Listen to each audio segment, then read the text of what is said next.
You hit it with a hammer. And we're all slowly dying. I mean, alive. Both are true, actually. Well, it depends. If we're actually progressing towards a singularity, then we're not actually slowly dying.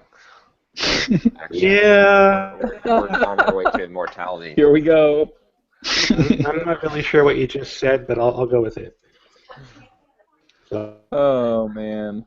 and felt like I was dying, but Derek, you're VoIPing out too here. am I? I think so, yeah. I'm seeing your mouth move and nothing happened. It's a good thing you're recording too, so. Yeah, definitely. I'm thinking maybe I have a lot of background upload processes going on, which might be causing it. I'm getting a new phone today. It's out for delivery, and I'm cool. backing up all of my photos and videos off my old phone at the moment. Are you getting another Android? Yeah, I went with the Google Nexus 6P, which is their flagship Google Nexus Android phone. I was looking for something more modern that didn't have a lot of bloat and crap on it. And I usually end up buying Motorola phones because they tend to be pretty good, pretty close to stock. But there's nothing recent or significant in terms of upgrades from my current phone on Verizon directly. And then somebody on Twitter pointed out that he has the Nexus 6P on Verizon, and it is literally just stock Android. It's the flagship Android phone.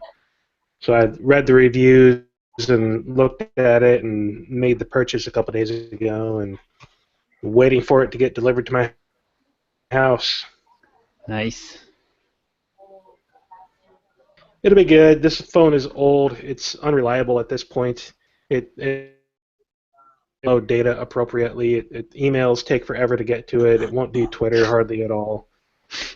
The battery life 5 hours. And the only way to get the battery life extended is not using the phone. We're hearing about every fourth word that you're saying here, Derek. Yay! Why don't you guys? Can you pause? Is there anything you can pause? Let's go ahead and talk. We've all got bad connections except for Josh.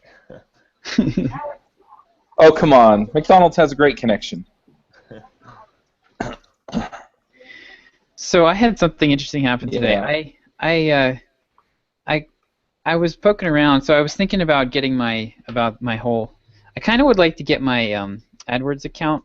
I still would have that I'd like to get my AdWords account unbanned thing going on, and because this week I've been looking at YouTube ads and thinking about how to use those for Simple Programmer, and I really would like to have the option of doing that on my site as well. So there's so I found this guy online who does he'll do it's kind of a done for you service. You just tell him what your website is, and he'll work with Google and get it all unbanned.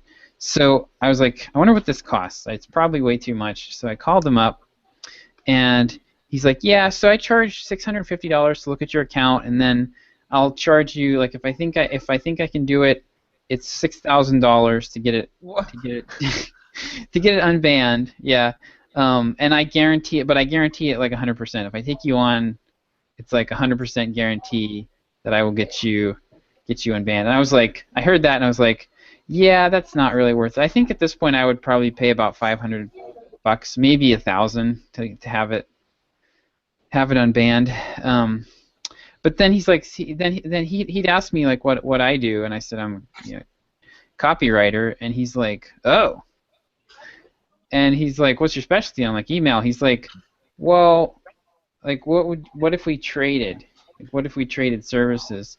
So he's interested. So then it turns into him asking me about my email copywriting, and so it totally took me off guard. But I don't know. I'm kind of thinking.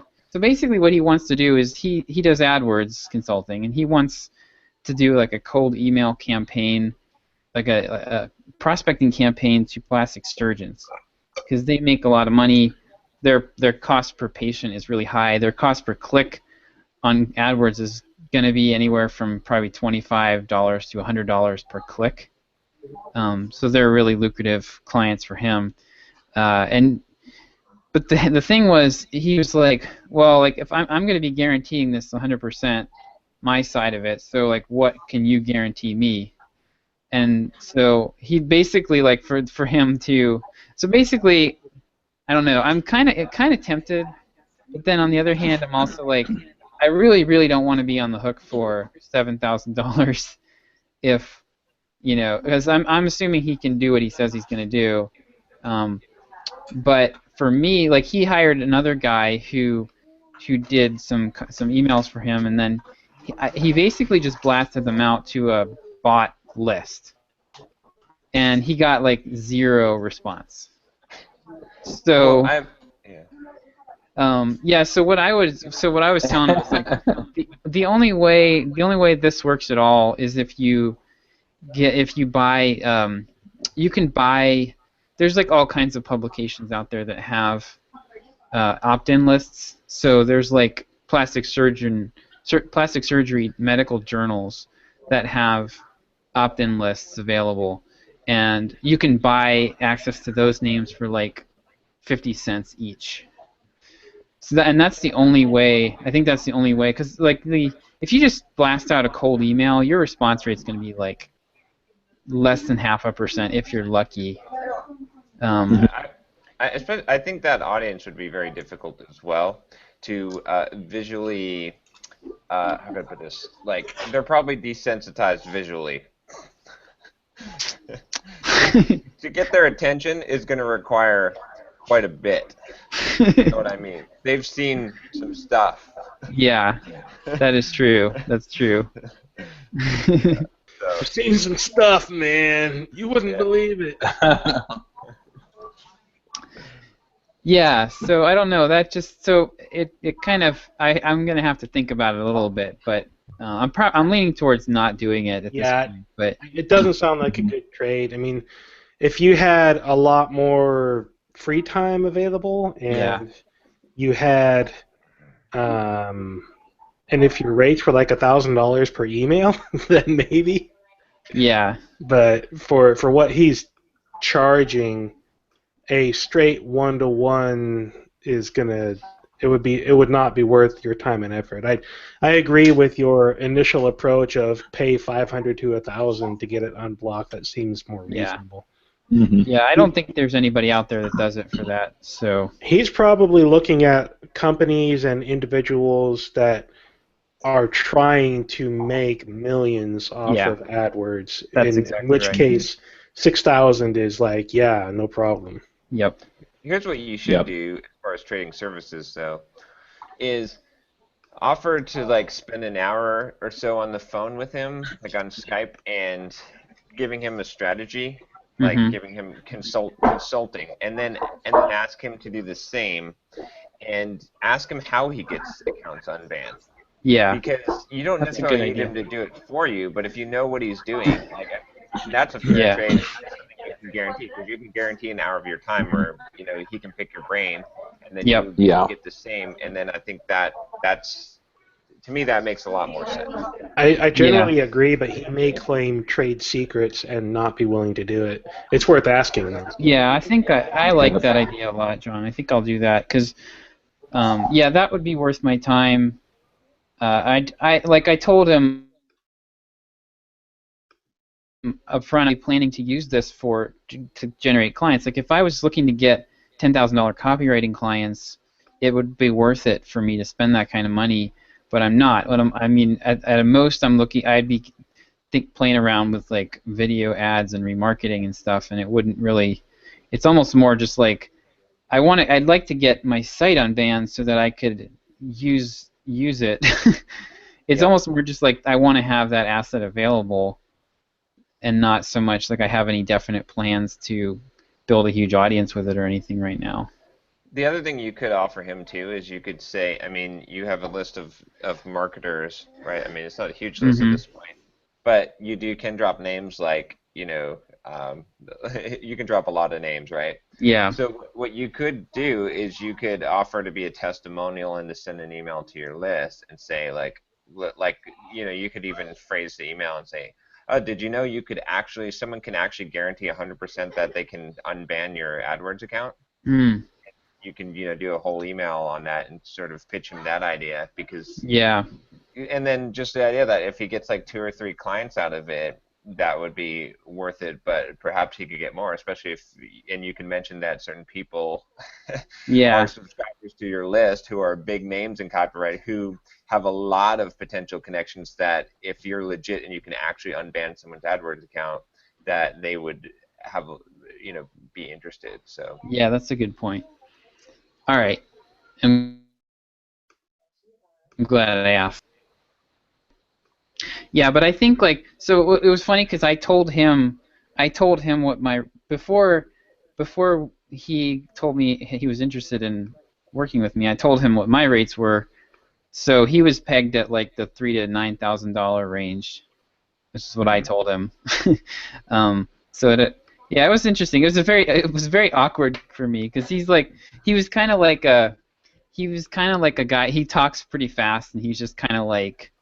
He seems like he's kind of the typical Google AdWords kind of type, which is kind of like a little bit more of a nerdy, almost actually a lot kind of like a programmer type of guy. And he was like kind of had that aggressive, like a lot of some programmers who have that kind of aggressive, like in your face kind of way of talking. So it was weird conversation.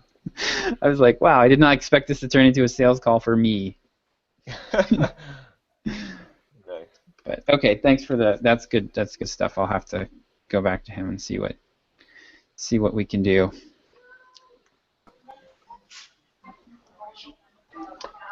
So I'll be in a little bit. I'll have to leave early because I'm going to go hopefully get the keys to my house. So. Awesome. You closed yesterday? Nice.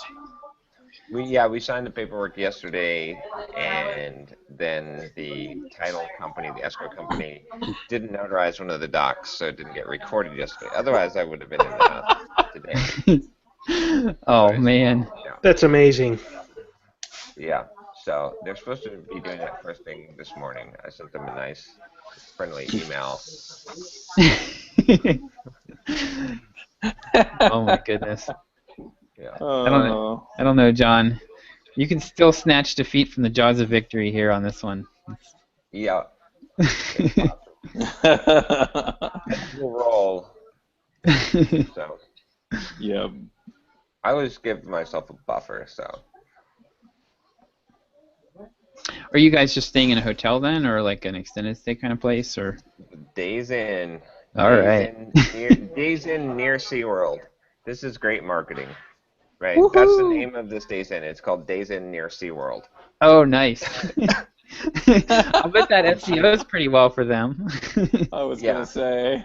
Genius, right? Because you're like, I mean, when you go to book a hotel, you're like, well, dang, the prices are low on this, but is it in a sketchy area? Like, is that why? Like, is this? But then you're like, oh, near SeaWorld. Well, it's near SeaWorld. It's got to be good. So, My question is whether they're actually the closest one to SeaWorld. They're not anywhere near SeaWorld. They're in the same city as SeaWorld. Oh, that's great. That is pretty awesome. I mean, they're like 10 minutes or 15 minutes from SeaWorld, but so is everyone else in San Diego. So. Yeah. Yeah, it's not like it's like you can't even see SeaWorld from here. To me, like near SeaWorld is you can see SeaWorld, but yeah. But regardless, it gave me the confidence to book it, like to say, well, if it's near SeaWorld, if they're saying it's near SeaWorld, then there must be people that are going to SeaWorld that are staying here, not people that are selling drugs. So. Wow. But then there was a band of hippies doing hula hoops in the parking lot, so I guess it was a bunch of people selling drugs. So. Nice. That's funny. Yeah, I might have to leave early too because my dad's having surgery on his hand here at the hospital, and when he calls, I gotta get up and go get him. So.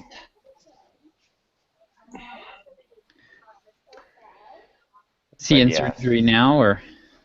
Yeah, it's outpatient surgery, so. Okay. But yeah, I'm the only person without a real job, so since I'm free during the day, I am the one. It's really funny, yeah. Anything that's kind of off or during regular work hours is like, so can you take care of that for us?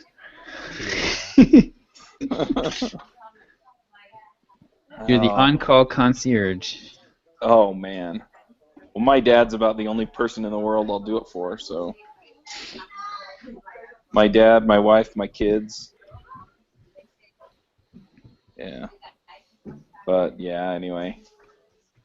So I think I've made a decision. I'm going to run it by you guys so you can talk me out of it if it's a bad one. But I think I'm going to change Mandy's title to Chief Operating Officer in the business. Of course, my wife's first question is, does that mean she has to be an employee? I'm like, no. But anyway, with that, I'm basically going to explain to her. It was the metaphor that John kept using last week was you're having a general do a soldier's work. And I'm just going to explain to her, I'm going to be like, look, I need you to be making decisions rather than, doing all of the grunt work. So I'm going to have you take on more responsibility for these things, and then I want you to find people that you can delegate to, and I've got a few people you can delegate to get some of this other stuff done, and then I'll hang on to like the CTO stuff and the programming stuff and the show host stuff, but most of the rest of the stuff I think I'm just going to hand off to her. And so how many hours a week is she working for you at this point, or will she be working for you once you do all that? She has been working for me about 20 hours a week, maybe a little bit more. Does she have other clients that she does work for as well? Yes, she does. Because if with a title like that, if you were doing closer to 35 hours a week, you might be getting into legally gray, difficult areas. Right. When I did a contract with Microsoft a few years ago, it was a 3-month contract. That's it. Start to end, 3 months. They were going to be my only client during that 3 months.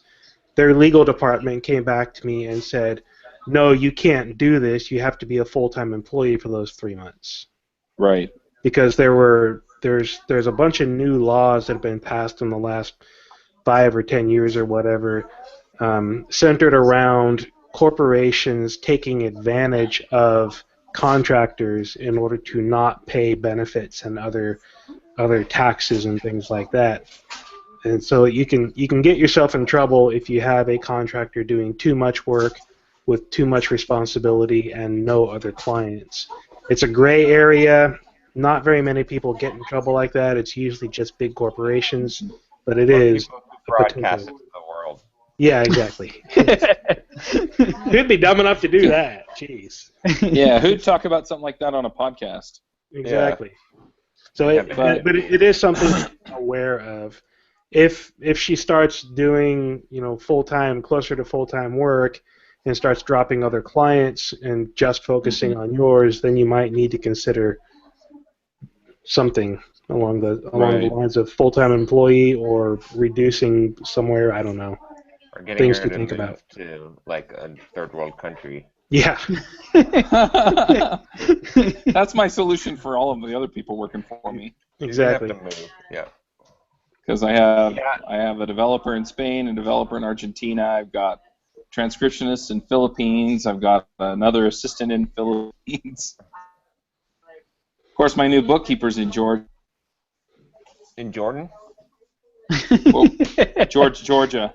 Oh, Georgia. Okay. An unfortunate VoIP out there. Yes. Yeah. So on the South subject of virtual assistants and all that, I've been more seriously considering hiring one myself again. And I think I have a few hours a week that I could use someone for. And I'm considering adding a new piece of content on Fridays finally, and I would want somebody to help me with the publishing of that. So the things that I do every week that I would want assistance with are basically related to Watch Me Code stuff. Right now, I have my video editor, and I send off my raw video. He sends it back, all nice and Mm-hmm. edited and everything.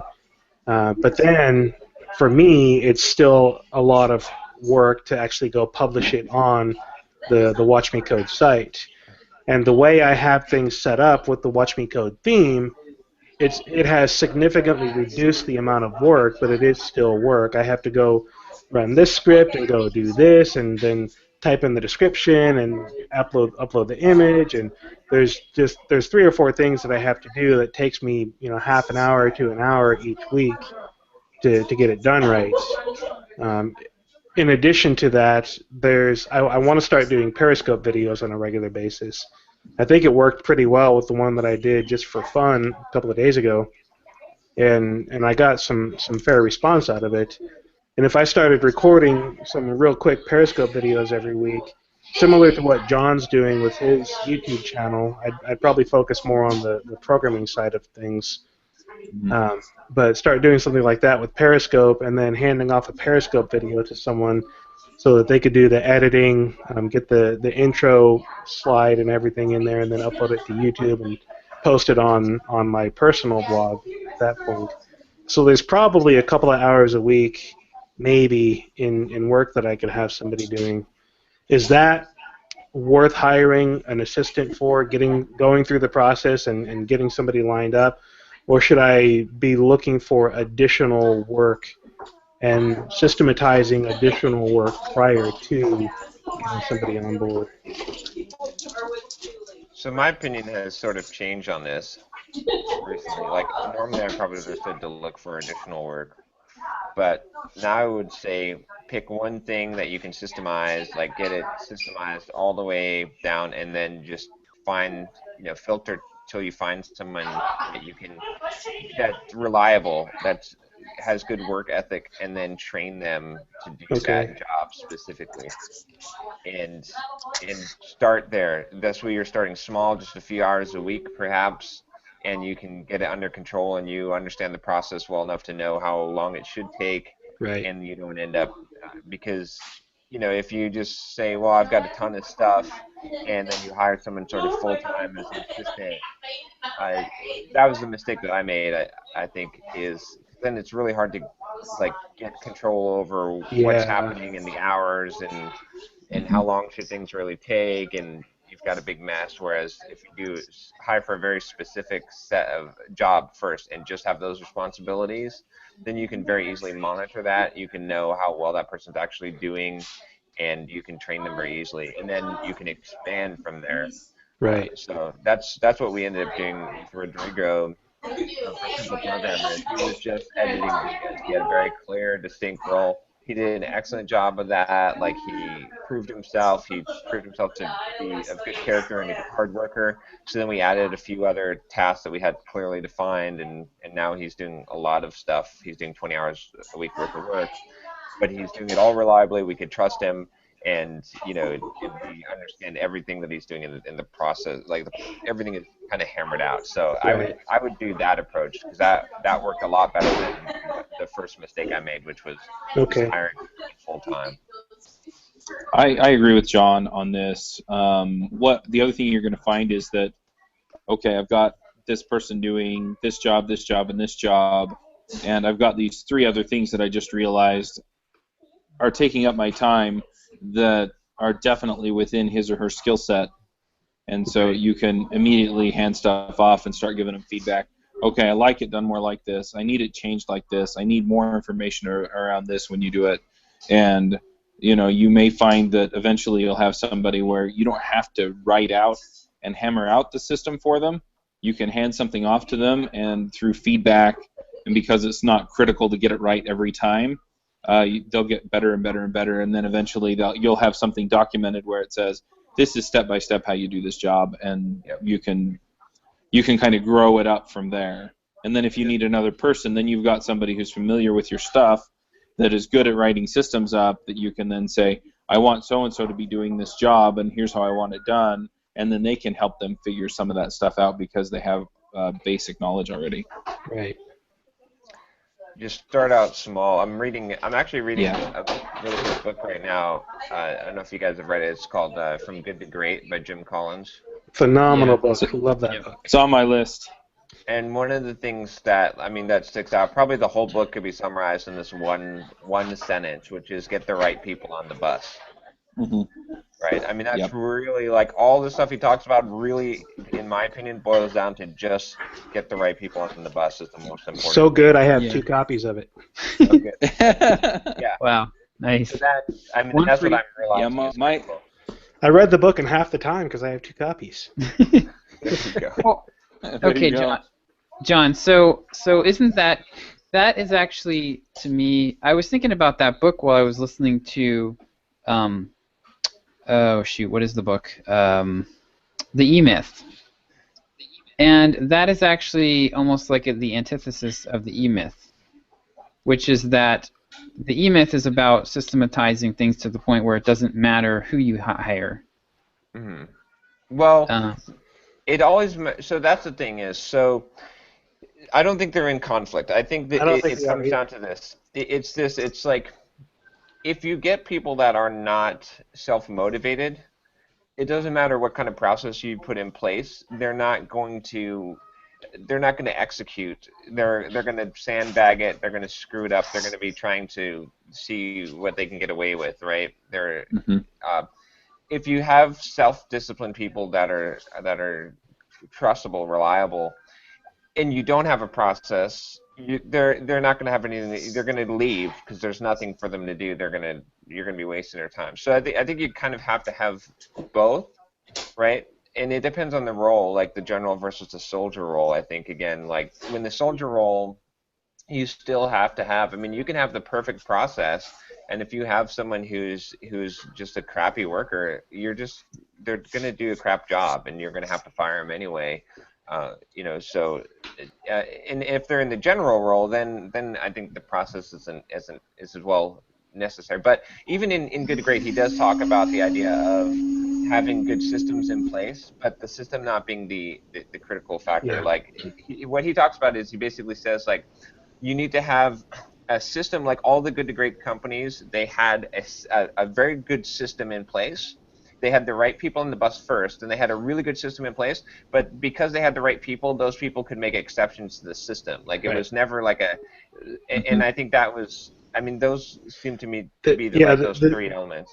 this isn't a draconian, you will do it this way or you're going to get fired. It's, hey, this is the process, but when you see improvements that can be made, let's talk about it so we can improve things. And the people that are self-motivated or self-starters, the right people on the bus, are the ones that are going to identify those things that can be improved and make the improvements. Like in the few times that I've hired Mandy to do something for me, I would record a quick screencast, 2-3 minutes. Here's what I'm doing, this, and Yep. I would give her an estimate. Okay, given it took me 2 minutes to do that, it should probably take you 6-8 hours to get all this done. Well, she'd come back and say, hey, I did it this way, that way, the other way, and I got it done in 2.5 hours for you. Yeah. There's that Yeah. system of this is how we do it, but then she goes and improves the process because she's motivated to do that, and she has that drive to do that, and so she gets it done a lot faster. I totally agree with what John just said, that those two things are not in conflict. Without a good system, you're not going to have a place for self-motivated people to improve. Yeah, I think my issue has been more that I have the right people on the bus, but I don't have them doing the right job. Right. And so I've been that's the thing that I've been playing with. And yeah, I mean it hurts there too, but at least I'm getting the work done. Yeah. Because I have good people on the bus. I think there's also room for more of the E-Myth style of it doesn't matter who's doing it at some point. There's probably going to be some work at some point where it doesn't matter who's doing it as long as you have the system in place.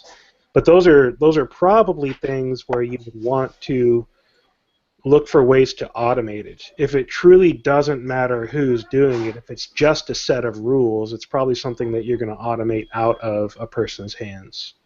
Well, we've been to. I mean, again, have you been to a McDonald's drive-thru lately and got your order all screwed up?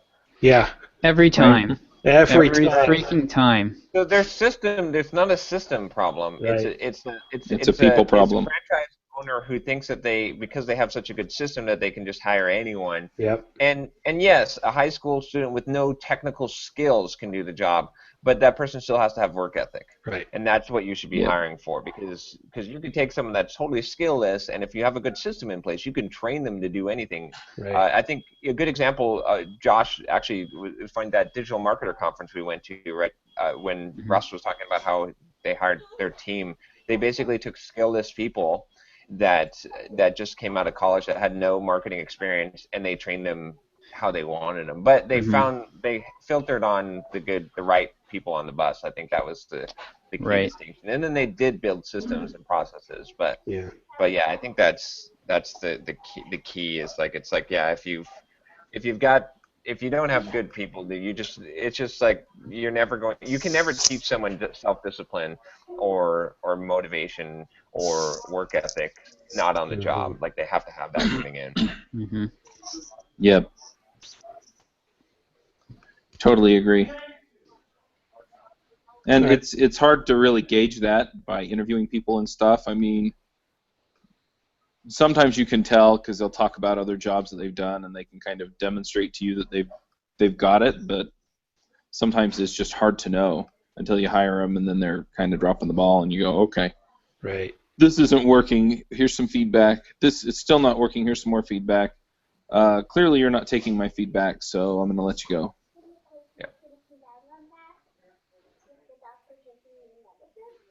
So sorry, go ahead. No, if you're still on that topic, then keep going, because I was going to change the topic. Well, I was just going to say that helps me move in a forward direction. I think I'm going to talk to my current video editor at first, just because he's already at the point where I literally don't have to I don't have to bother with feedback on the work he produces, because he's been doing my videos for 2+ years at this point, and I know what he sends back to me is going to be exactly the way that I want it to be. So I might talk to him and see if he's interested in just tacking on, publish it to the blog at this point. It would add an extra, half hour of work, but he's only spending half hour to 45 minutes on the typical video anyway, sometimes an hour, hour and a half for the really long ones.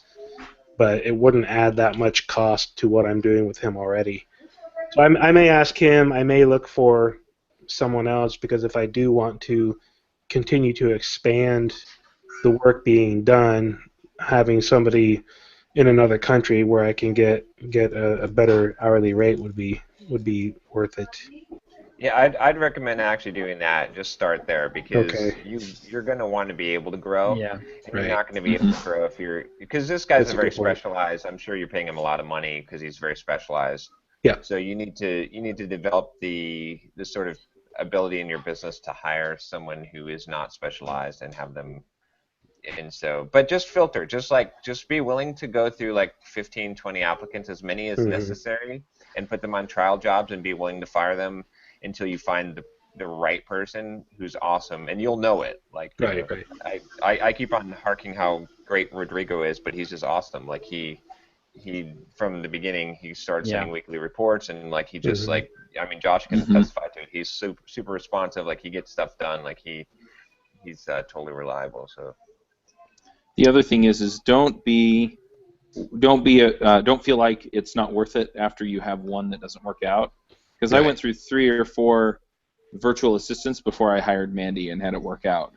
So, you just keep that in mind. I really like the trial basis that John's talking about. But, yeah, I mean, just keep in mind that you're going to have a bunch of people that don't work out. I mean, I interviewed, I think it was 8 or 9 bookkeepers. I had 20 appointments, and half of them didn't even show up. Yeah.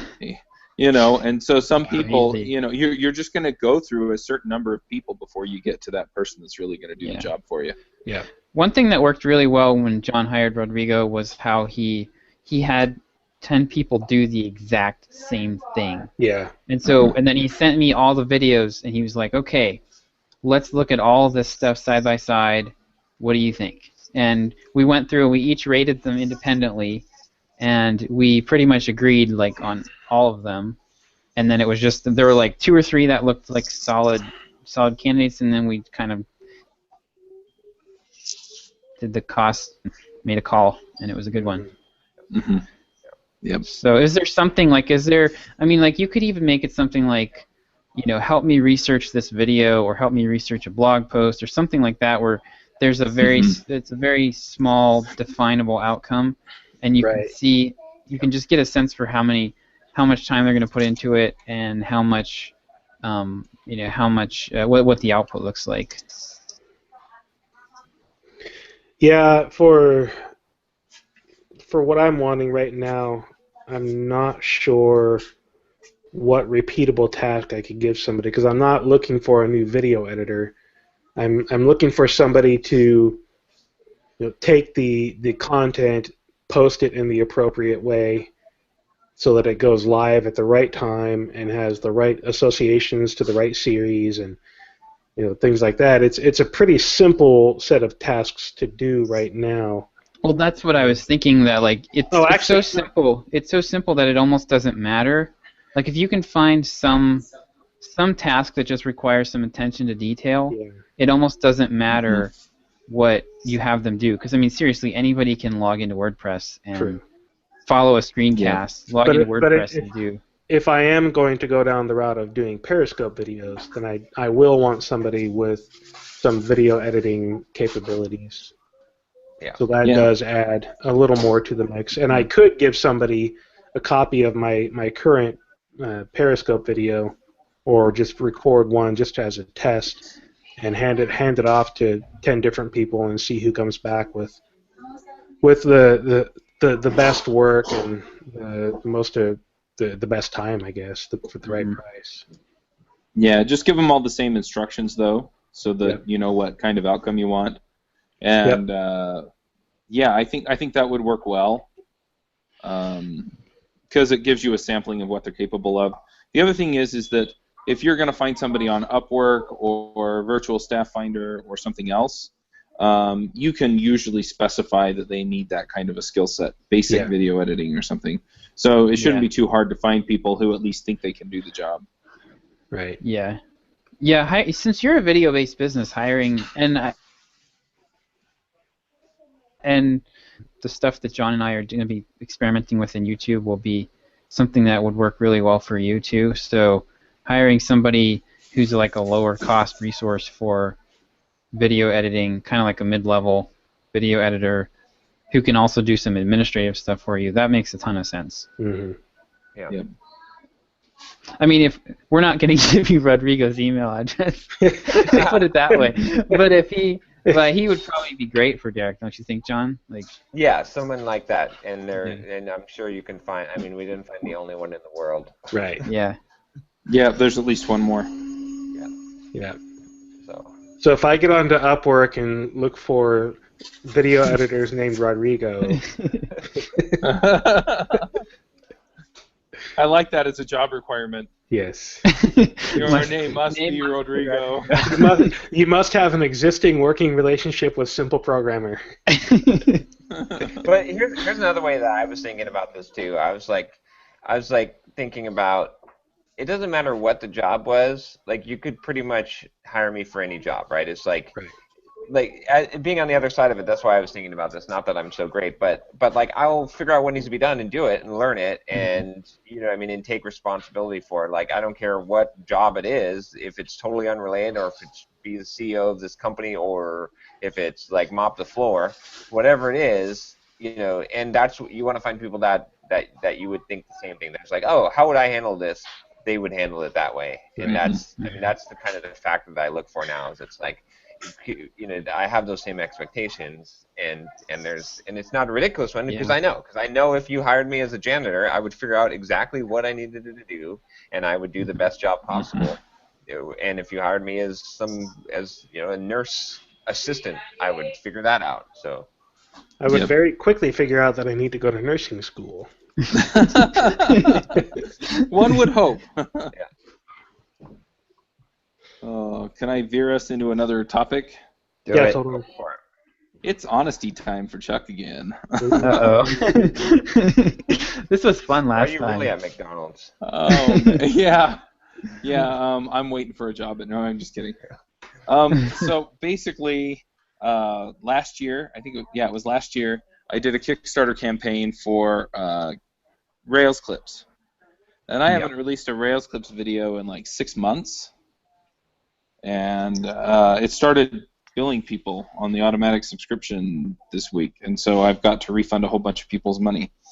I'm trying to figure out the best way to do it, and I'm also trying to figure out, because I feel like I really do owe these people those videos, but I really haven't had time to put them together, and so I'm trying to figure out the best way to handle this. Upload a PDF that says, ha ha. Yeah, there we go. So my first question is this something that you will actually do? Not something that you want to do, but something that you will make time for because you're going to do it. And given the last year, I'd say no offhand. But I want to hear the words out of your mouth. Will you actually do the Rails clip videos? Don't ask me hard questions. What's the financial upside to you of doing these right now? Like Probably a few $100s a month. Not just the financial upside though, but the life commitments prioritization. That's the issue. This is I feel like I made a exactly what I was commitment. facing with Signal Leaf. Yeah. Right. And These are the promised reasons these people a set of videos. Yes. How far in the hole are you? Let's get that out on the table, if you don't mind sharing. It's probably like $500. Oh, really? Wait, so that's all that I would have to refund, yeah. So what about the Kickstarter campaign? How much? Well, that raised $7,200. Okay. So is that possible to refund that? That'd be really hard. Well, you haven't. Have you delivered on what you promised for the Kickstarter campaign? That part of it, or is it? I've delivered some of it, not all of it. I could deliver the rest of it, and then stop the billing. What was the commitment? It was a series of videos on building APIs with Rails. I'm about halfway done. So it's like it was kind of open-ended though, but. Yeah. Yep. If I were in your shoes, I would carve out time to finish that series and then stop after that. I'd say, look, I completed what I promised from the Kickstarter. I'm going to refund all of the auto build stuff. Anybody that has an account, you can have these videos that I promised from the Kickstarter, but that's it. I'm done. I have life priorities changing on me, and I have to move on. How much time would it take you to finish the videos that are left? If I got really serious and just did the podcasts and my other regular commitments, I could probably do them in about a week and a half. Do it. Oh, yeah, do that for sure. Yeah. Carve 2 weeks of time out of your schedule and just get them done and get this thing off your plate. Here's the thing: you can cancel Rails clips and sell those videos. Yeah, as a package. You could even license them to Derek. I was just about to say exactly that. So there's a lot you could do with them if it's a completed product, but yeah.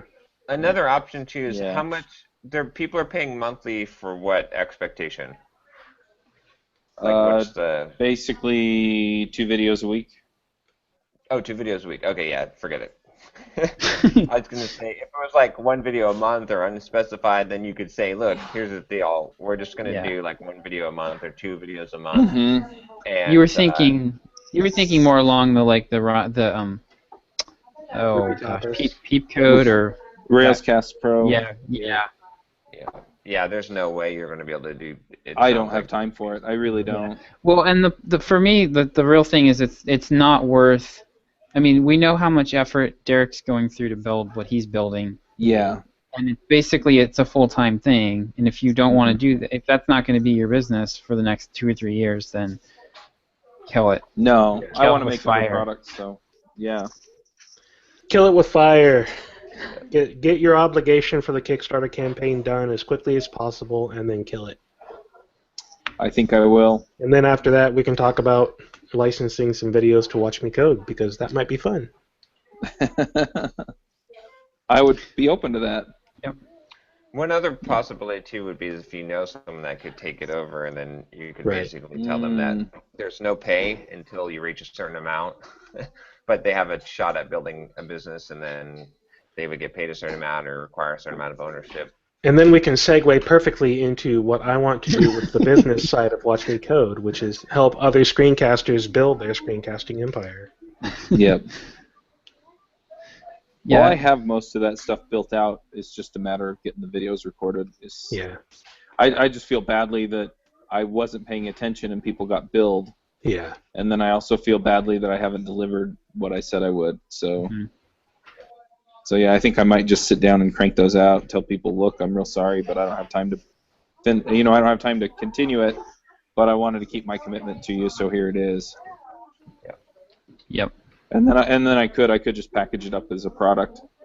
I would get on this fast Mm-hmm. since you just build people accidentally and get Yeah. that. How is that? Is that through Stripe or? Yeah, it's through Stripe. So I'll just have Mandy refund them, and Yep. I'll send an email around to everybody through Kickstarter and say, hey, I realized a lot of you got billed. I'm real sorry. Blah blah blah. Here's where I'm at. Yeah. I'm committed to getting these out here within the next month. I would, if possible, the more specific you can be in that, the better. So if you can actually have the time allocated, pick a day, pick the day you're going to be done and announce it, because that'll really light a fire under your butt to actually do it. So. Yeah, and it'll also get you the trust as well, because if you say a date, then people will trust you. They won't That's true. Yeah, that makes sense. But yeah. So anyway, I blew it again. I'm good at that. That's what we do. Well, We screw up and we move forward. Yeah, that one doesn't sound too bad. No. Yeah. No, it could be worse. It could be a lot worse. Yeah. But it was last night I figured that out, and I'm like, oh, man. So, yeah. Well, get on. You've got a lot of goodwill built up with your audience, so I do. Think it's gonna, and I think if I think if I handle things the way that we're talking about here, I don't think I'll lose that much. No, I don't think you'll. I think you could potentially gain. You might tick off a couple people, but then you're going to gain some ground with others. So. Yeah, I think they're just going to look at it and go, oh well, he made it right, and they'll feel good about it. Yep. So we did a sale for Simple Programmer this week. Sort of. We did half a sale. You sold Simple Programmer?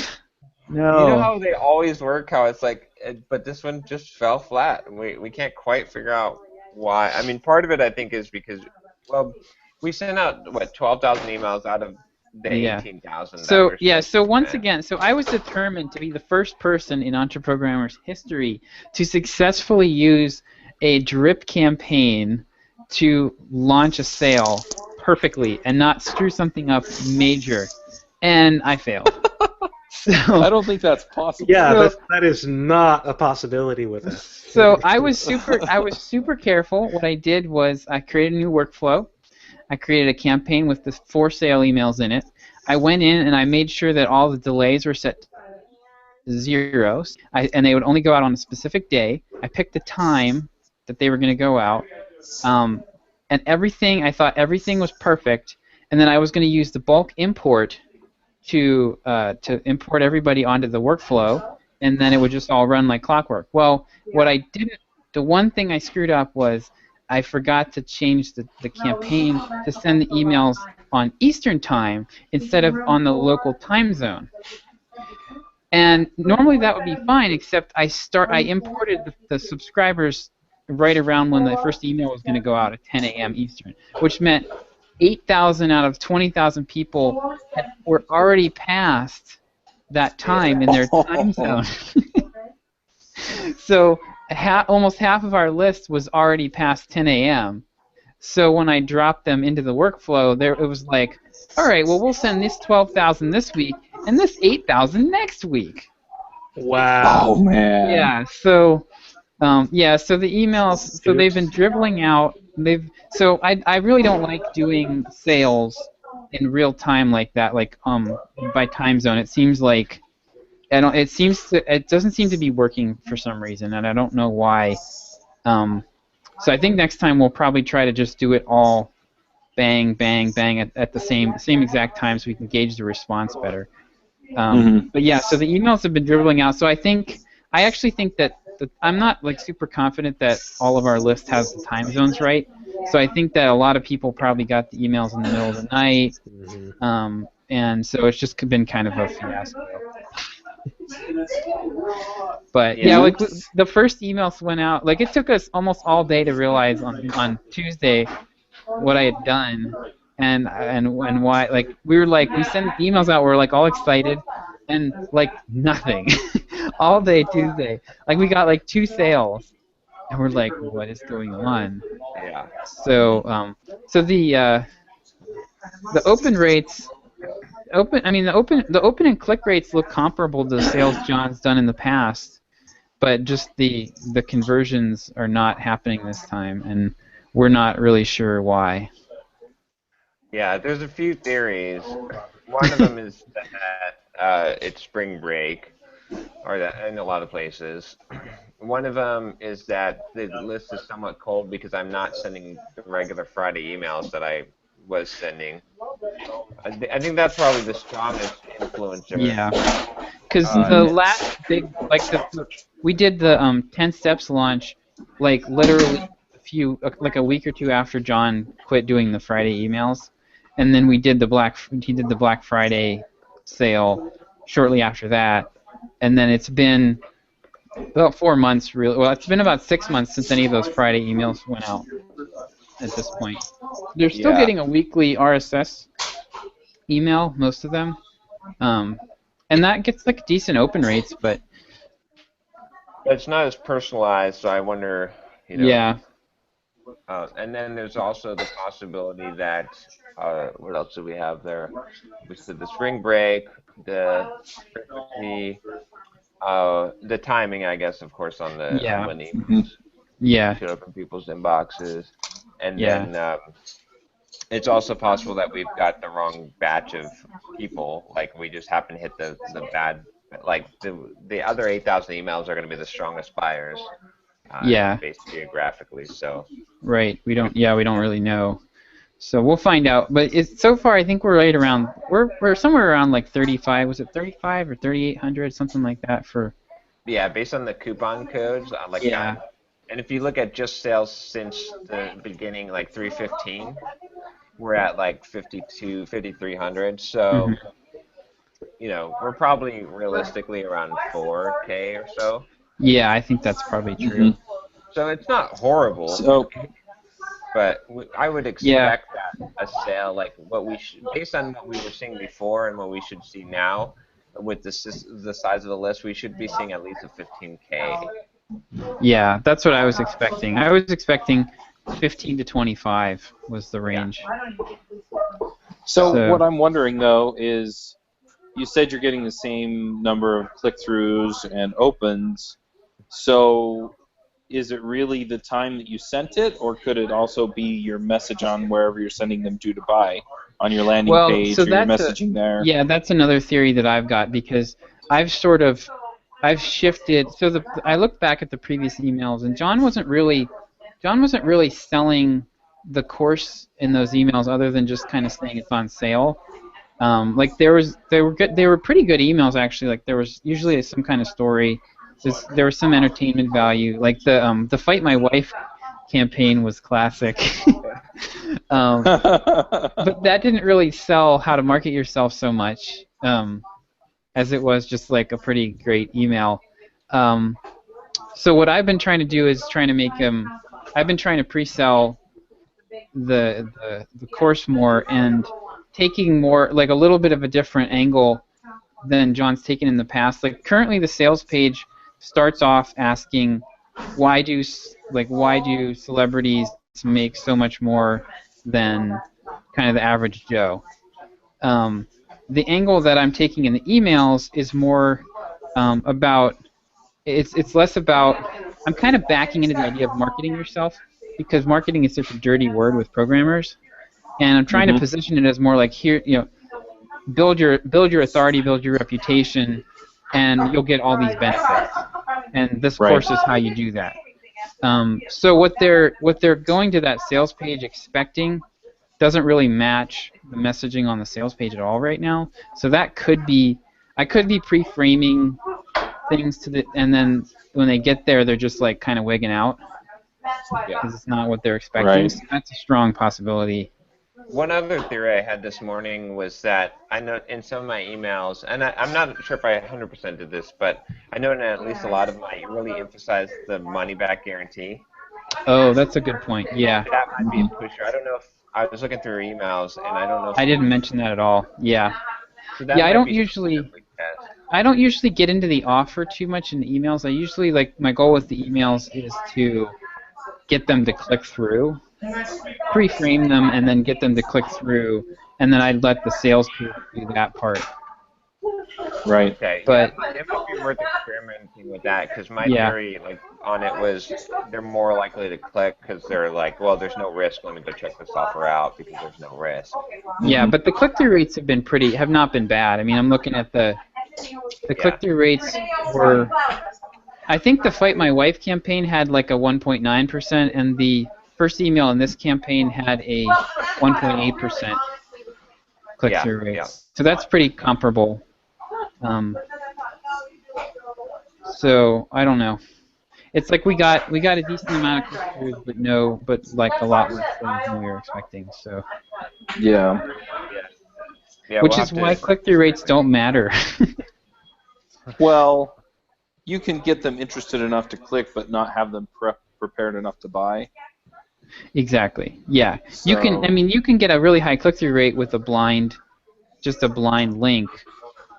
Like a 2-sentence email can get like a sky-high click-through rate, but it doesn't mean anything. Right. Like these emails were all pretty long too, so those are like qualified clicks. Those are people who have read a 600 to 700 word email and said, I'm interested. Tell me more. Is there any way you can test it? So do some A/B testing or change the campaign and see if people are more or less likely to buy with your changes?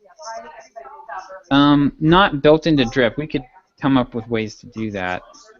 Yeah, I was thinking on the next sale we could try like splitting in half and seeing which halves. Yeah, that might be a different week for half of the list. And, right. Yeah, it would be. I would really like to be able to select a random sample in Drip. Just like boom, give me 50% of my list. Even just to apply a tag, like. Right. Here's the criteria for here's like a saved segment. Now I want to tag half of them A, half of them B, and then send 2 different emails out. That would be like a nice way to get, because there's really no way to get a random sampling in Drip or in any autoresponder software. Yeah. Yep. So, Speaking we'll of, have to play around with it and see. Yeah. Yeah. Speaking of mailing lists, last week I had 220 people join my list, and that put me over 6,000 people on the list now. So Awesome. Nice. Your welcome ad is killing it too. it is. All of them, now that they're all on the right shows, they're getting like 5% conversion That's rates. insane. That's awesome. And you're just offering what? The top 10 episodes right. of whatever show. Nice. So I'm getting ready to ramp up another one because I want to buckle down and finish this ebook on how to find a job, and so I'm going to start putting the pop-ups that come up when you close the page, and it's going to basically be 5 ways to ace a coding interview or something like that, and see if I can get people to get on an email course like that, and then I can continue to update those folks with new stuff out of the book until I get it released. Sweet. Cool. Just one thing to be aware of: your opt-in rates on those might go down. You could be in a honeymoon period right now where you're collecting a lot of people who are repeat visitors. Yeah. So whenever we make a change on Simple Programmer, we see a nice little jump that kind of, peters out. But I wouldn't expect that to fall. I might guess it might drop to like 2-3% at least. So I'd be 'cause happy with 2 or five's pretty- 3%. Yeah, 5's pretty strong. Yeah. Yeah, but those will come up, but when they close the page or after they've been on it for a while, they'll say, "Are you interested in this?" And I've been telling SumoMe to only show it once a month to a visitor. Okay. So unless they clear their cookies or something, they won't see it again for a while. Or if they're like super careful, disabled JavaScript. Yeah. Never, don't show, reveal, do not track, do not. Yeah. See.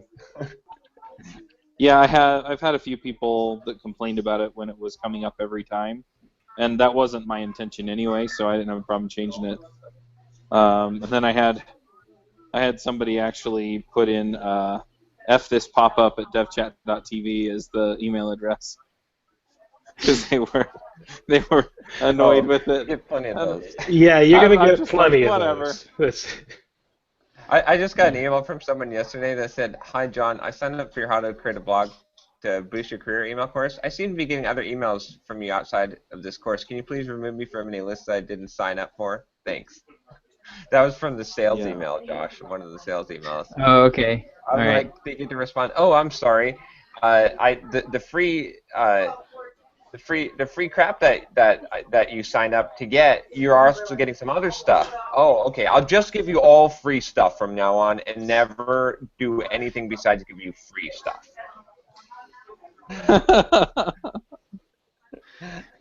Yeah. It was funny. One guy was like commenting on every single YouTube video, and he was like, the answer starts at 1 minute and 46 seconds, or whatever. And so I commented back to one of his comments. I was like, "Oh, I'm sorry. Did my talking get in the way of the free shit I was giving you?" So funny.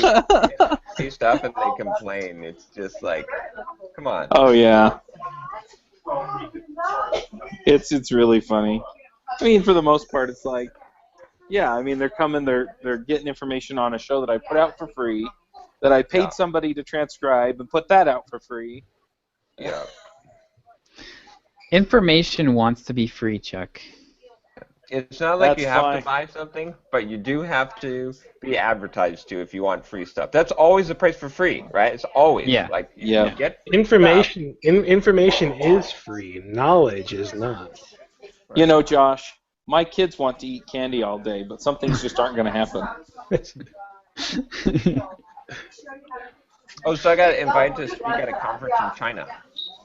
Cool. So I think I'm gonna probably do it in Beijing. So the Chinese translator of my book is actually, I'll be doing a keynote with him. Oh, that's cool. Yeah, so that'd be kind of cool. John's going to disappear behind the Great Firewall of China, and we're never going to hear from him again. Yeah, that's right. I know. I thought it was weird, like because of some of the content in my book and of course my YouTube videos, that they would want me to talk about, because I'm like, are they really just luring me to China, right? Is it like they're going to hand me over to North Korea or something? Like just do not listen to what this guy. I have to watch what I say, right? Because it's like, if I'm like, oh yeah, there's a lot of things I think that are in soft skills that probably would not fly in China, but I don't know. But they love the book there, I guess. So. Or they love whatever version of the book got published there. Oh yeah, whatever. You never know. You'll go there and it'll be like a 30-page pamphlet. It'll be like a Mao, like an ode to Mao, and how Mao was the greatest programmer ever. all the chapters that are like leaving your job or like going freelancing will be all like replaced by chapters about being loyal to your company. Yeah. Oh my goodness. Yeah, so we'll see what happens. The other cool thing about the book is last night I went to Barnes & Noble and I actually saw my book in the wild, so that was pretty cool. That's awesome. Oh, nice. But yeah, I think it'll be cool to go to China and You know, talk every about. time you see your book in the wild like that, you should grab a pen and sign it. Have a little stack of autographed stickers. Yeah. Slap it on there and sign it. Wouldn't that be a crappy way to get arrested, though? It's like, Yeah. vandalize the book at Barnes and Noble. Like, but it's my book. I signed it. Like, Yeah, no, you could make sorry. like a limited edition, like the limited edition Yeah. signed in the wild. So one of my favorite sci-fi authors, John Scalzi, actually does do that. Whenever he's in an airport, he'll walk into random bookstore and he'll talk to the employees first, somebody that's in charge, and say, Oh, "Hi, I'm John Scalzi. I wrote these books. I would like to autograph some of them and put a little sticker on there." And most of the time they say yes, but sometimes they say no. Couldn't anyone No, say your that? name's really Fred. yeah. If you sign that book, we can't send it back. So Yeah, that's that's true.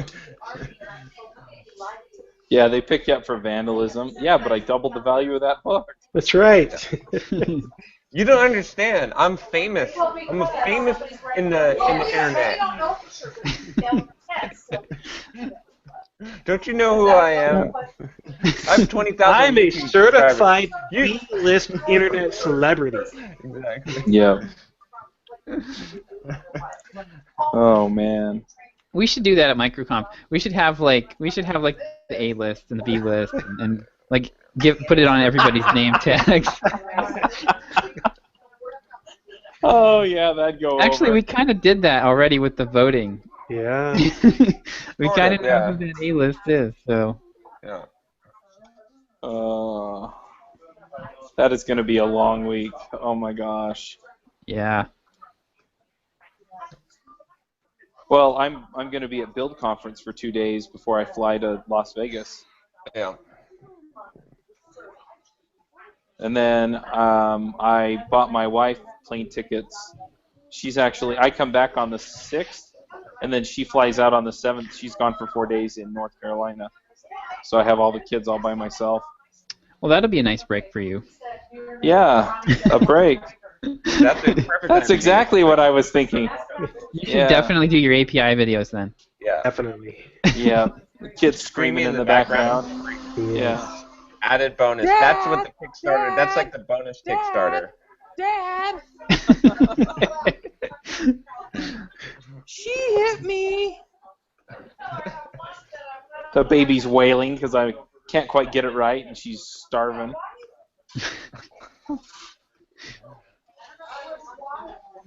Oh.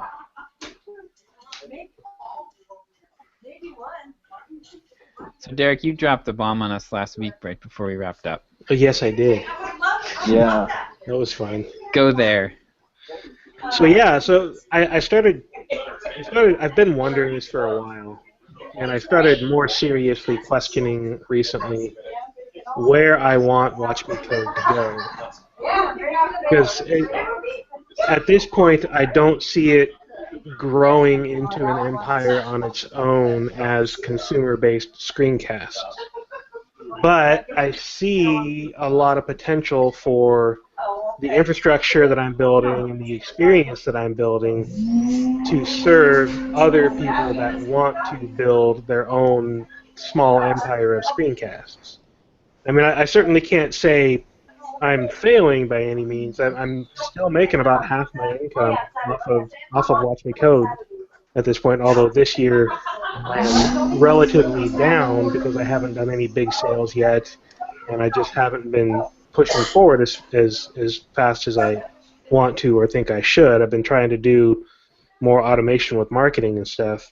But with everything that I've done, with all of the experience I have, with my email campaigns, with the tracking stuff that I'm building into the Watch Me Code media service, having that media service itself, having built Signal Leaf in the past, I think there is a lot of potential for a screencast hosting service for people that want to do paid screencasts, and then have like productized consulting on top of that, like we were talking about for a few minutes last week.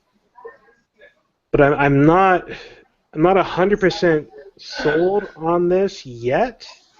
because I know there's a lot of things I need to do to get there, and I kind of want to get you guys to weigh in on the idea and help me think through this, if it's something that I should be looking toward sooner or later, or what. I have a URL for you. What's that? Screencast leaf. Screencast. There we go. I like it. So I have one condition for you that makes that I think makes or breaks this. Okay. I think your business model has to be partially transaction based. So Yeah. you need to charge not just a monthly fee. You do need to charge a monthly fee, but you also need to charge a percentage of their monthly fee. I agree. So if someone screencasts for $20 a month, then you're getting $1 or $2 of that, and Right. that way that it scales. You don't have that will solve your bandwidth. I mean, it won't be as big of a bandwidth problem, but still, it'll scale to that point where you won't need as many customers, and then I can see you hitting the profitability mark. But in order to do that, you got to provide a lot of extra value to them. But I think you can, because you have the experience doing it. You've got the technology and infrastructure. So yeah, you could. I think if you can make a turnkey solution where someone says, "Hey, I would like to make money doing. I'd like to be. I'd like to sip pina coladas on the beach and make a screencast once a week." And the dream. And you just like, okay, well, here's what you do. You just sign up here. You pay X dollars per month, and you just upload your screencasts, and there you go. Then your customers can sign up and buy them and all this stuff. If you make it that turnkey, then I think you're going to be able to get a lot of people that will be interested. So. Okay, I've got feedback on this too. Do you know if there are any other companies out there doing this? Yeah, there sort of are. Yeah, I can think of a couple of sort ofs. Yeah, there's. Yeah. I don't think there is a company that is dedicated just to this market, specifically for developers. But in general, I mean, there's things like Vimeo Pro and Wistia and a few other services that. Yeah, but those are video hosting. They're not Right. screencast series focused. Yeah, they don't provide the same kinds of. They would not be focused enough to where it's a turnkey solution for a screencaster that wants to do video series and things like that. Yeah. You've also got the DPD setup that. Yeah. Right. So But they're on the I mean, other you've end. got some. Yeah, but you've got some kind ofs.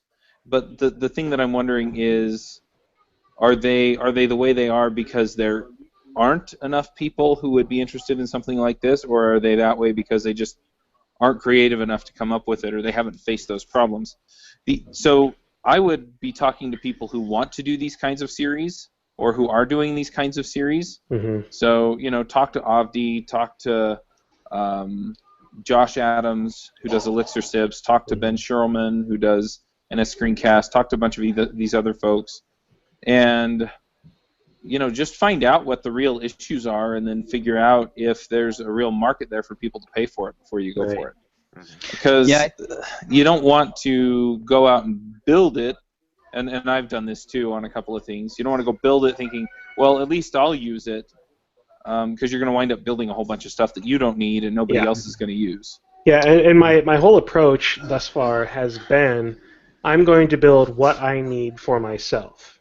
Mm-hmm. And I see the potential of me just running far down the path without really having any validation or any real idea of what people actually need, and I've avoided doing that so far, and I don't want to do that yet.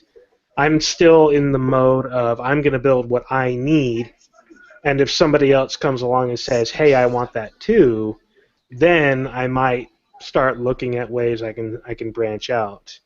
But if I am going to head down the path of turning this into business to business instead of just consumer based, then I would certainly have to do a lot of research, and I have access to a lot of those people. I'm a member of a Slack for there's a other people. There's another Slack that somebody invited me to, which I just never bothered to join for whatever reason.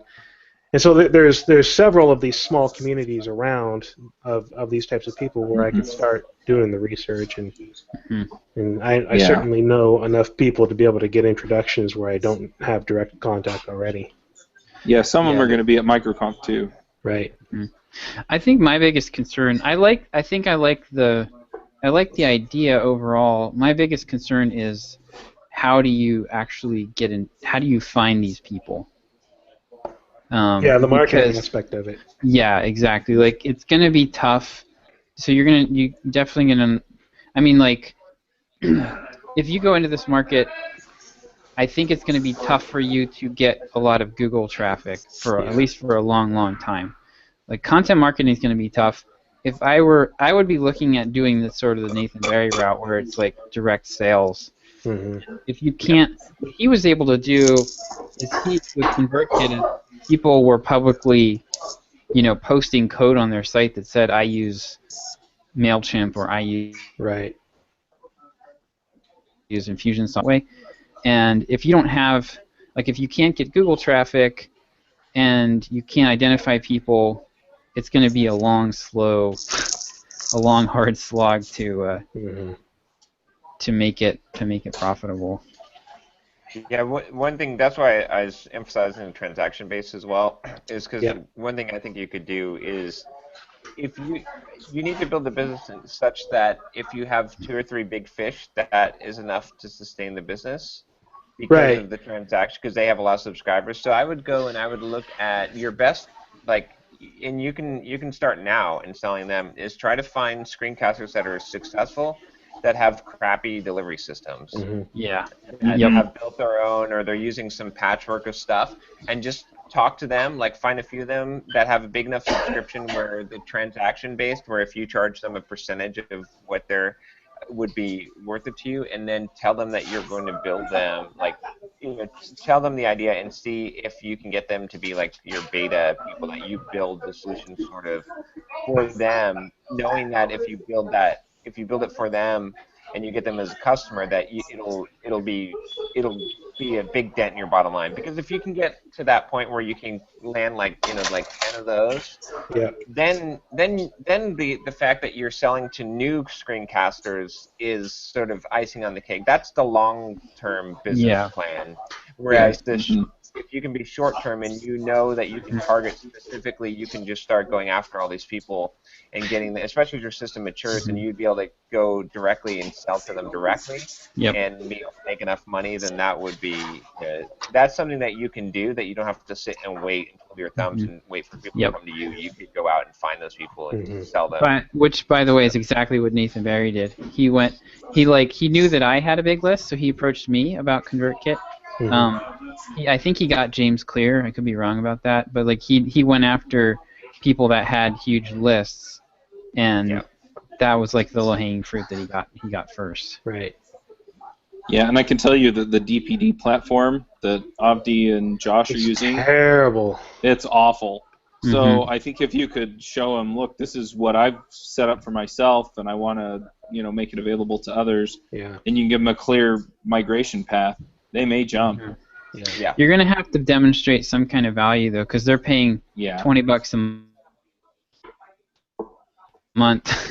They're a no cut of their fees, so there's gonna have to be some, it converts better or something, Yeah, the other problem that you have is if you do convert somebody over from another system, like all of their payments are going to have to convert to your system, and that's a big pain.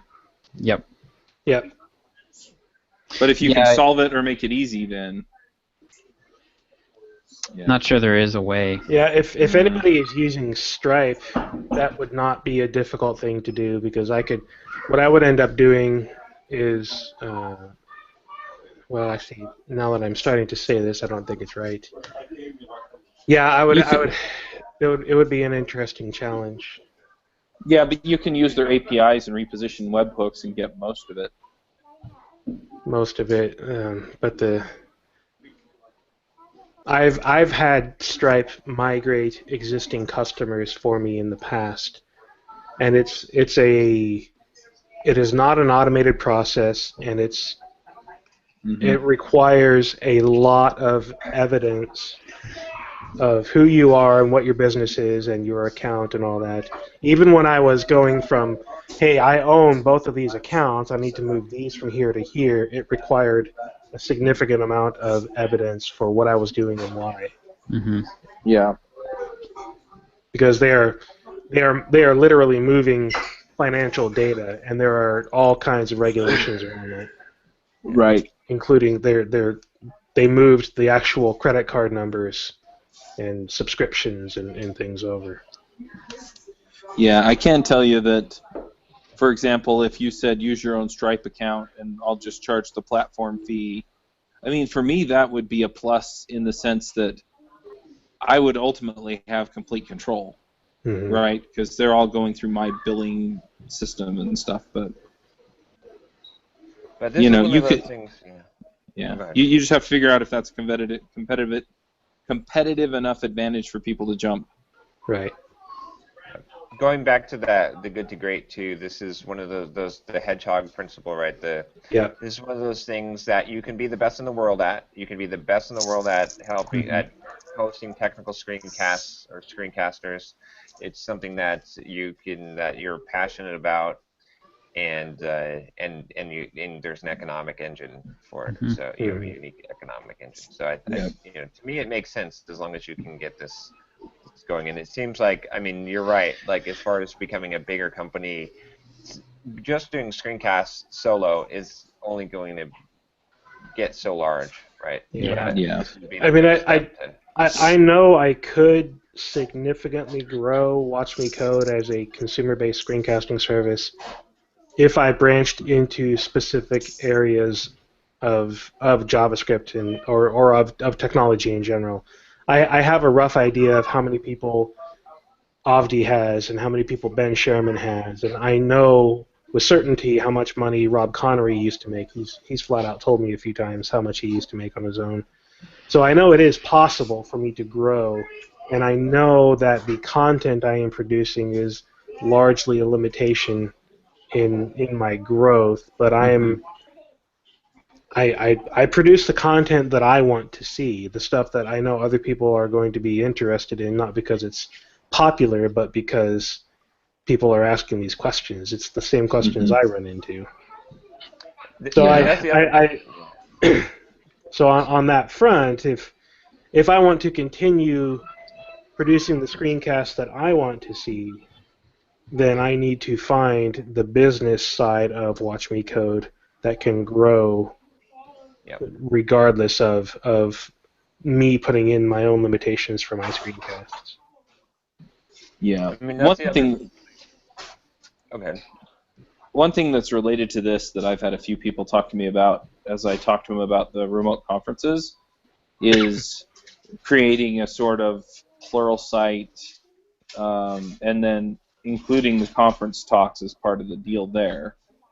And so I'm wondering if something like that, because you've talked about consumer focused option, if something like that would make sense for Watch Me Code.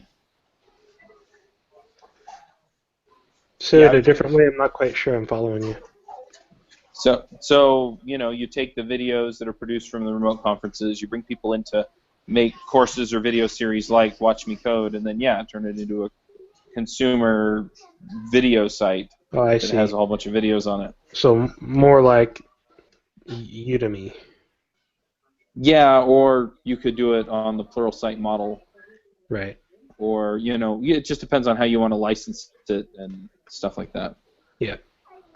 Yeah, that's what I was going to suggest. Is you might experiment with that as well as bringing on another Mhm. author and figuring out some kind of, seeing if that makes how that works. I mean, Yeah. that doesn't fit you can't be the best in the world at it. So I'm more inclined to Yeah, go with your first idea Yeah. because Mm-hmm. everyone's already done that other model.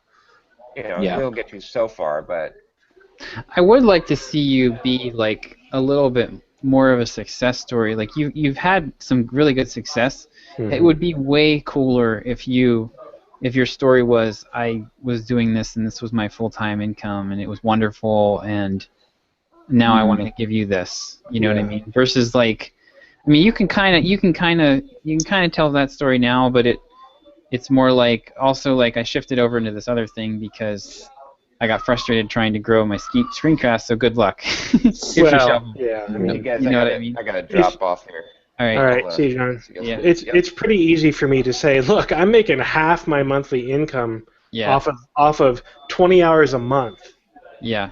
Yeah. I mean, that's a huge story that I tell people on a regular basis already. Mm-hmm. You know, I get more personal and detailed with you guys clearly, but when I talk to people out there in the world, you know, Watch Me Code is a phenomenal success. I spend 20 hours a month on it, and I'm bringing in, you know, $3,500, $4,500 a month. Yep. So if you want that level of success, that's a living wage in the majority of the U.S., let alone anywhere else. Yep. Yep. Yeah, it'll be interesting. Are there specific things that you can do now, though, to kind of validate any of these ideas that you're interested in, or figure out what's going to be a good fit for you? Yeah, there's the people that I can ask and get in touch with and talk with. But then there's also just my own needs. I still have more needs that I need to fulfill with code, and that is directly translating into my screencasting. So I'm going to continue building the services that Watch Me Code needs as Watch Me Code episodes over the next, probably for the rest of this year. Mm-hmm. Maybe it might be as little as 6 months, but it's probably going to be for the rest of the year because I need the administrative side of the media service that I just built. I need the visualization of the reports that I want because I'm logging into Keen.io directly right now to look at my reports, and the way it works in Keen.io is difficult sometimes, and I know how to fix that because I've done it with Signal Leaf. And then I need the admin file upload side because right now I'm having to log into AWS, upload the file, and then go to a shell script to load the file into my database. So there's several things that I need to do. I need to secure the site. I'm going to be using JSON Web Tokens for that, which is going to be a phenomenal series in itself. So there's a lot that I'm going to be building because I need it, not because I think other people want it. But once I have these things, it's going to be like, wow, yes, this is really close to being a turnkey solution. I would only need to add a few more things. Mm-hmm. And so I think what I really want to do is wait until I get to that point. Don't dive off the deep end yet, but keep this in mind and start talking to people slowly, a little bit at a time. And when I finally do get to the point where I have all of my own needs satisfied, then really start talking to people about, hey, I've got this. What do you need in order to make it worth your time and money and effort to use what I've built? Yep. Yeah, I'd be talking to him well before I... Right. Chuck froze. Yes, he did. Well, before I... Probably. Yeah. Freeze frame! 80s video! But yeah, I think another good thing to do here might be to manually put together a list of prospects. So like you've got your big dogs, and then if you can put together a list of a couple hundred people, this would be a great VA task too. Yeah. You could put together a list of a few hundred people that you could go out to, manually reach out to. Yeah. That gets you, that'll get you some clients for sure. I want a list of at least 100 technical screencasters that are selling videos. Yeah. Whether they have a monthly subscription or just individual sales or bundle sales. Yep. Yeah, and you could probably get a lot of them off of, Pluralsight. You could look at Pluralsight. You could look at, what's the one you just mentioned? Udemy. Udemy, yeah. Tuts Plus. Right. They don't, although I think those are not. No, a lot of those. What's the other one I'm thinking of? drawing a blank. The site I used to work with, SitePoint. Oh, SitePoint, yeah. Yep, they've got pro screencasts now. Then there's lynda.com. Mhm. There's a lot of technical content on lynda.com. Actually, I know somebody in Austin that did some Lynda screencasts on. I can't remember what the subject was now. Might have been JavaScript or WordPress. I don't remember now for sure. Right. But yeah, there are a lot of people out there on those big aggregation sites that are producing content.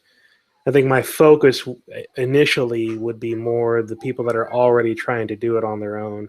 Yeah, because they've got to be. I mean, like lynda.com, Pluralsight. The advantage of going with somebody like that is that you don't do any marketing. Yeah. You just produce content. You produce the content, and they do everything else. Yep. So you've got to have people that are. Oh, Chuck's back. Sorry, I dropped off. My dad's ready to get picked up, so I'm going to take off. All right. All right. See you, Chuck. It's the hazards of doing this call on the phone. As soon as my Yep. phone rings, See- it dropped you guys. It was a great freeze frame. Yeah. All right, see you guys. See you, Chuck. So yeah. The other thing, I mean, like long term too. The other thing would be something that John and I have talked about doing is going to people that already have really big audiences Right. that aren't monetizing them well. Because there are a lot of programmers out there that have pretty big blogs that are Yeah. making $500 a month. They're getting 250,000 page views a month, and they're making $500 off of AdSense. We've talked about doing kind of like doing some kind of joint venture around that, where we help people monetize. But Yeah. Yeah, that's all future stuff. I think the initial focus, but getting a VA to do that research for me is a great idea. So there's because it's going to be, this is such a small. I mean, if you Google like content marketing is just going to get harder and harder going forward, and if you Google now, you're going to be competing with Wistia and. You're going to be, and they're really tough. I'm in the same boat with marketing. Like if anything on email marketing is owned by Constant Contact, MailChimp, it's even Infusionsoft doesn't really show up. There's some really, really savvy, there's these big companies that have really good SEO teams, and they're full-time doing content. So you can't compete with that.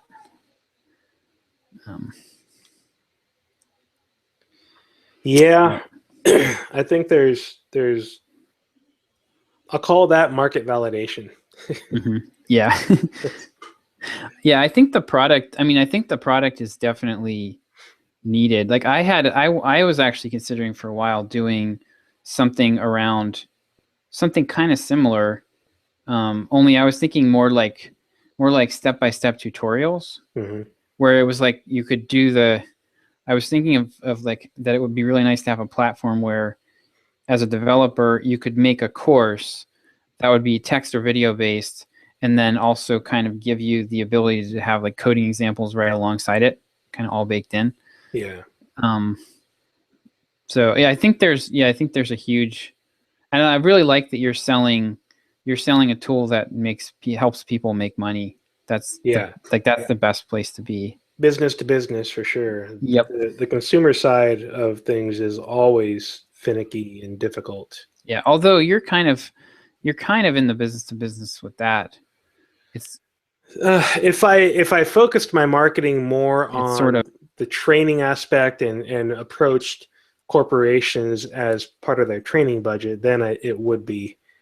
But I've never. I sort of have a little bit of that. There are definitely people who get Watch Me Code subscriptions in their training budget. Well, I guess what I was thinking is you're not PewDiePie. Yeah, you're selling professional development to people that can use it to get more freelancing clients or earn more money in their day job or whatever. So it's not videos of me playing video games and screaming obscenities. Yes. But yeah, I like the idea a lot. It's just make sure that you can get in front of the right people first before you jump on it. Yep. Okay, things to think about for the future. short-term stuff. I got my Deadline Funnel account turned back on, Oh, sweet. and I had planned on getting that integrated this week, but I was sick all week. So I spent the entire week playing video games and sleeping, which was not a bad week, I have to say. It was, other than being a week behind in my client work now, and also on Watch Me Code stuff. But yeah, so I got that done. I cleaned up a lot of my old automation rules in Drip. There was all kinds of garbage in there that was never effective, and so and was in conflict with my new automation workflows now. So I've deleted most of my old automation rules, and I'm going to rebuild some of it, but some of it's just gone, and I don't care about it anymore. What can you tell me? So deadline funnels, how does that work? Because I haven't dug into it too much yet. So they get somebody subscribes, then you send them through an email course, and then you say, "Hey, I have this sale." And then what happens? Like, what does it look like from the end so user? on the deadline funnel side, I set up 2 URLs. I set up the sale URL and then the you missed it URL. Okay, and are those URLs just redirects, or yes. Okay? So deadline funnels is like almost like a proxy. Yeah, exactly. Deadline funnel is a click tracking link. That's the equivalent. Okay. So Drip tracks link clicks. Well, Deadline Funnel does the same thing by I put in my 2 URLs in Deadline Funnel, and they give me a custom URL. And that custom URL uses cookies to track who they are, and then shows them or does not show them based on the cookie. Shows them the sale link or does not show them based on the cookie and whether or not the offer has expired for them.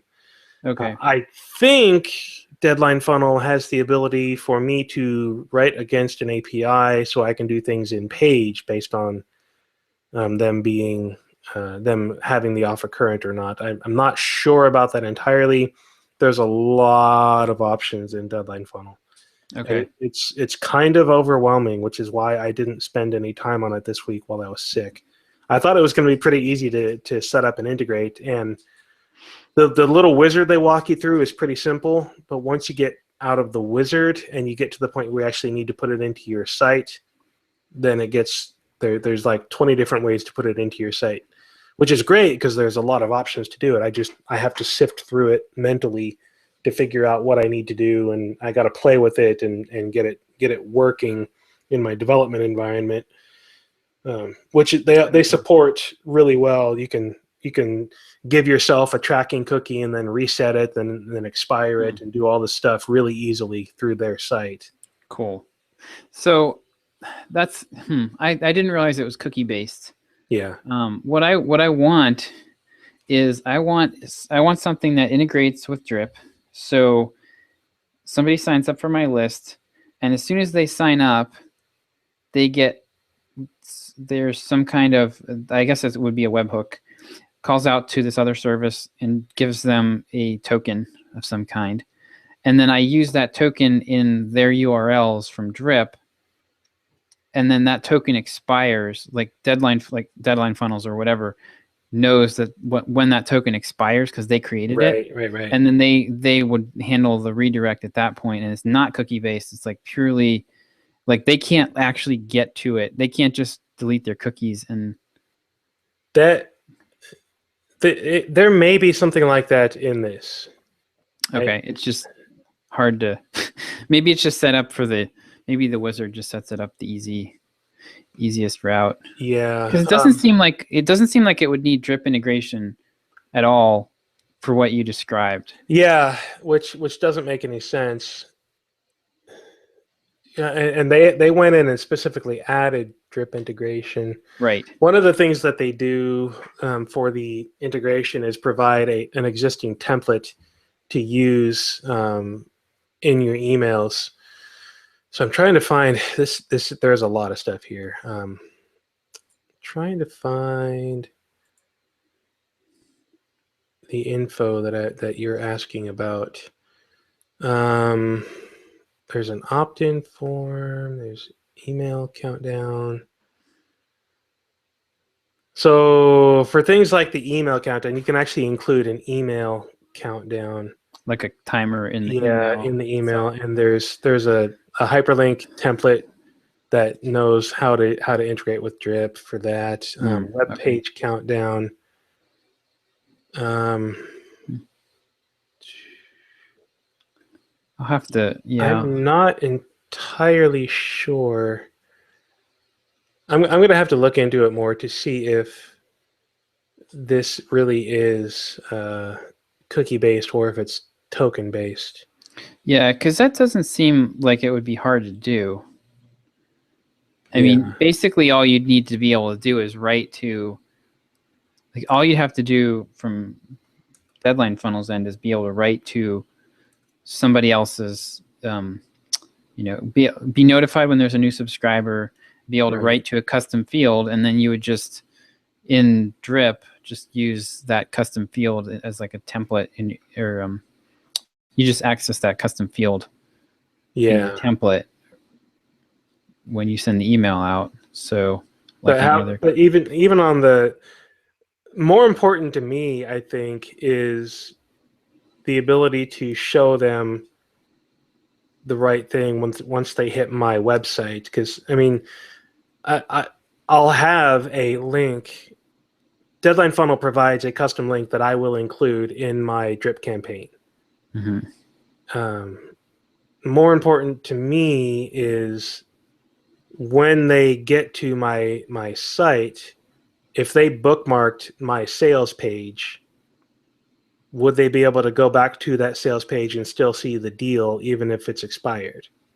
Yeah, and the way I would expect something like that to be handled is that the sales page URL would have some kind of token on it as well, and there would be maybe a WordPress plugin or something that would, I don't. There's no WordPress plugin for this at this point, but there's a bunch of JavaScript snippets. On here. I mean, I don't think it doesn't have to be like 100% bulletproof, but right. If somebody's really determined to hack it, whatever. But it would be nice to have it be like, you really have to go out of your way to get around this. Agreed. The cookie-based approach is not really. I mean, so many people have different devices. Yeah. Anyway, so you hit it once from your iPad and once from your desktop, and now you've got two different timers going or whatever. Right. So they do use cookies. I just hit a test, and I'm looking at my tracking information for the test, and they do set a cookie. But there is a coupon code hash, a token like you were asking for. Okay. I'll have to dig into it. Yeah, I'm going to have to read up on their docs some more and play with this more. This is high priority for me because I'm already paying for it. Yeah, great. I've already paid my $67 for their Pro, which I probably could have gone the cheaper route, but I liked the idea of their Pro model. Cool. Well, it's worth it's a $67 experiment is worth it, basically. Yeah. I'm going to be working on that this week, and then what's the other thing I had? So are you going to do an evergreen funnel for the month to month? Yes, I already have that. Okay.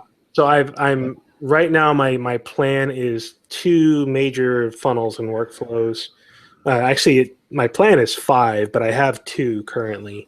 Okay. I have the RabbitMQ, which is going phenomenally well so far. So the RabbitMQ one gets you in the path to get a sales pitch for the full RabbitMQ for Developers bundle. My standard mailing list sign up gets you in the path for being pitched a monthly Watch Me Code subscription. Right. And both of those have a discount code in there, and both of them claim time limited, but they don't actually limit the time yet. So I'm highly motivated to get Deadline Funnel in both of these as quickly as I can so that I can honestly say they are time limited. Right. But then I also have plans to continue adding funnels based upon the email courses that you go into. My Mastering JavaScript This email course sort of has a sales funnel in it. It's got a couple of emails at the very end to pitch you on buying the screencast, the JavaScript fundamental screencast bundle, which I think I've made like 2 or 3 sales off of that one discount code in there. Okay. Over the 2,000 people that have. So the conversion rate is approaching 0 on that. But I have plans on improving all of these things and getting more of the product-based funnels going for these. And I've got my Express.js pro tips, which I will build into a full funnel once I get my current big package of Express.js training put together and launched. So one thing, this is definitely a variation on what we've already on things we've already talked about, but what if you offered so when you've got your one-time bundle sales, those seem to be working well. What if, now that you've got the annual subscription to Watch Me Code, what if you offered them that, like, you can get this bundle, so at checkout, right, you go to checkout, you can get this bundle, or you can pay even less, whatever the Watch Me Code, the 1-year Watch Me Code subscription is, you can pay this, and you'll get that plus the full year worth of subscription. As a way, because like it doesn't make a lot of it's a little trickier to go from the package to the $14 a month. Right. But now that you've got the annual subscription in there, you could offer, it's almost like an even trade, and then you've got a new subscriber. My challenge there is the technical side. Okay. The ability to actually do that in a shopping cart and create the account for them, because I'm using all third-party stuff that doesn't have that level of integration. Yeah. Yeah, the whole one-click upsells thing is such a pain. Yeah. But that's certainly something I could build. And if I build something like that, that's future talk, of course. That's not something I want to build right now. Right. But that is certainly something that could be built into the Watch You Code platform. Oh, yeah. There you go. Oh, there's your URL right there. Totally. And it has to be the letter U. Yes. I would have to buy like 30 different variations of that domain. Yeah. .org. I'll spend $5,000 a month just in domain names for that platform. .org, .net, .com, .io. I think I have 4 different variations of RabbitMQ for devs. It's ridiculous. With the number 4. And the number 4, the word 4, .com, .net. .biz. Yeah, it's kind of dumb. All right, cool. I think I've got way more to do than time as usual. So nice. Yeah, I think I'm definitely gonna get back to that guy, the Google AdWords guy. Yeah, talk to him about that. What was it that John suggested? The 1 hour trade is one idea. Yeah, that's right. And then like offering some kind of affiliate swap, would be the other.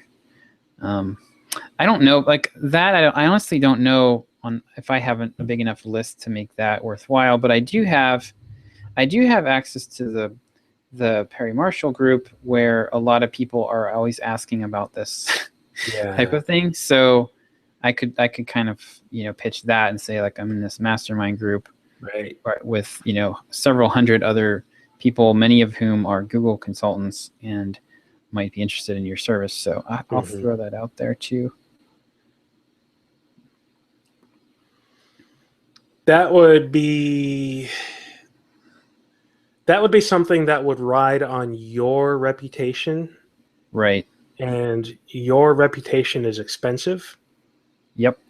So something you want to watch out for there is this guy's personality. Mm-hmm.